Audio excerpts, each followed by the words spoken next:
ఆపు. నువ్వు చేతులు కట్టుకుని కన్నీళ్లు పెట్టుకున్నందువల్ల ప్రయోజనం ఉండదు. ఈ పాపారాయుడు తీర్పులో మార్పు ఉండదు. మీరిద్దరూ ఒకే కడుపున పుట్టినంత మాత్రాన నువ్వు చేసిన తప్పు వీడి మంచితనం వల్ల ఒప్పైపోదు. ఎవడి తప్పు వాడిది, ఎవడి ఒప్పు వాడిది. న్యాయానికి తెలిసిన బంధం, బంధుత్వం ఒక్కటే. ఒప్పు చేసిన వాడు దానికి బంధువు, తప్పు చేసిన వాడు దానికి శత్రువు.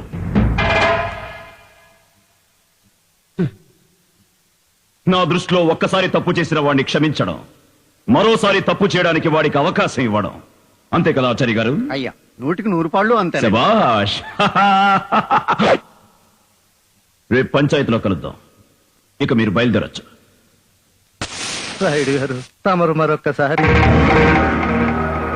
నా గురించి మీ అందరికీ బాగా తెలుసు. ఈ రాయుడు చెప్పిందే చేస్తాడు, చేసేదే చెప్తాడు.